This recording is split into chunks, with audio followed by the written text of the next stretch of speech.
Hello everyone, this is Mr. Mohammed Hussein from Al Noor International School, your geometry teacher. Welcome to week 15, chapter 12, lesson 4, angle measure and segment lengths. Here are the objectives of the lesson: to find measures of angles formed by chords, secants, and tangents. To find the length of segments associated with the circle. Now let us see some key concepts of the lesson. Concept number 1. The measure of an angle formed by two lines that intersect inside a circle is half the sum of the measure of the intercepted arcs. Look at this circle. These two lines are secant lines which intersecting the circle at 2 points. Then this angle, which is formed by the intersection of these two lines, is half times the sum of the intercepting arcs y and x, which means measure of angle 1 equals half times x plus y. Concept number 2. The measure of an angle formed by lines that intersect outside a circle is half the difference of the measure of the intercepted arcs. Look at these circles.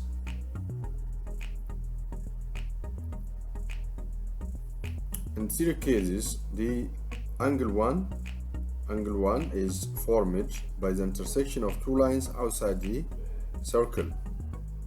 So the measure of angle 1 is equal to 1 over 2 times x minus y.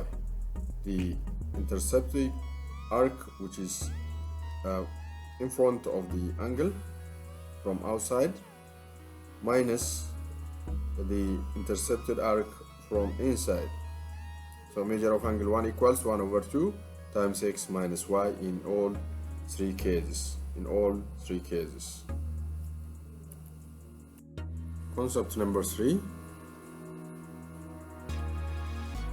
For a given point and a circle, the product of the lengths of the two segments from the point to the circle is constant along any through the point circle. Look at these circles again.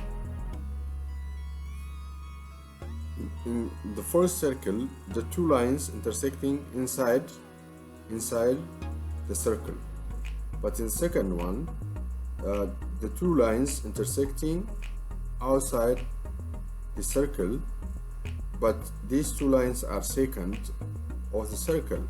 But for the third one, there is one secant line and one tangent line. So what is the relation between these lines? For the first case, it is true that the product of A times B equals C times D. This is when the two lines intersect inside the circle. For case number 2, the product of W plus X times W is equal to Y plus Z times Y. Again, W plus X times W equals Z plus Y times Y. When you have such a situation, you have to use this formula. For the third case, T squared, the tangent line squared, equals X plus Y times Y. T squared equals X plus Y times Y is the formula to find for such a situation. Now let us see some examples. Problem number 1. Finding the angle measure. What is the value of each variable in part A and part B? Look at this situation. Here x is located inside the circle since the two lines are intersecting inside, and we know the formula to find when the angle is formed by intersecting lines inside the circle. And here, what is the value of y? Actually, y represents the value of intercepted arc here, and the angle which is formed by the intersection of two lines outside the circle is 30 degrees. So in both cases, let's start with the formula. X equal to 1 over 2 times 50 plus 80 for the first one, because the angle is formed inside the circle. But for second one, since the angle is formed outside the circle by the intersection of two lines, we need to use the difference formula.